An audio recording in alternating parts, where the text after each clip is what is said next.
ద్రాక్షారామం. ఈ ఆలయాన్ని 9వ శతాబ్దంలో చాళుక్య భీమ అనే రాజు కట్టించాడు.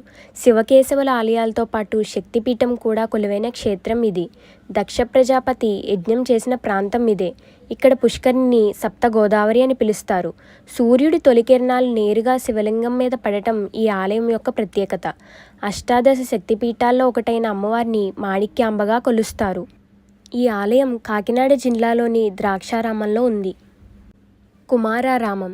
ఈ ఆలయంలోని భీమేశ్వరుని కుమారస్వామి ప్రతిష్ఠించడం వల్ల దీనికి కుమారారామం అని పేరు వచ్చింది. ఇక్కడ బాలాత్రిపుర సుందరీదేవి సహిత భీమేశ్వరుడు కొలువై ఉన్నాడు. ఈ ఆలయాన్ని యోగక్షేత్రం అని అంటారు. అంటే భగవంతుని అనుగ్రహం ఉన్నవాళ్లే ఈ స్వామిని దర్శించుకుంటారట. ఈ ఆలయం కాకినాడ జిల్లాలోని సామర్లకోటలో ఉంది. క్షీరారామం. ఈ లింగాన్ని త్రేతాయుగంలో రాముడు ప్రతిష్ఠించాడట. ఇక్కడి శివలింగం 2.5 అడుగుల ఎత్తులో తెల్లగా ఉంటుంది. అందుకే క్షీరారామం అని పేరు వచ్చింది. ఇక్కడ ఒక రోజు ఉంటే కాశీలో ఉన్న పుణ్యం దక్కుతుందట. ఈ క్షేత్రం పశ్చిమ గోదావరి జిల్లాలోని పాలకొల్లులో ఉంది.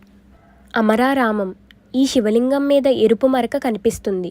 శివలింగం ఎత్తు ఆగకుండా పెరిగిపోతుంటే దాన్ని ఆపేందుకు మేకు కొట్టడంతో లింగంలో నుంచి రక్తం వచ్చి అలా ఎర్రగా మారిందని చెప్తారు. ఈ క్షేత్రం కృష్ణా తీరంలోని అమరావతిలో ఉంది.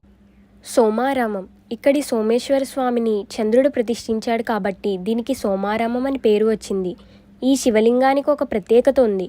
పౌర్ణమి సమయంలో తెలుపు రంగులో ఉండే శివలింగం అమావాస్యకి గోధుమ రంగులోకి మారుతుంది.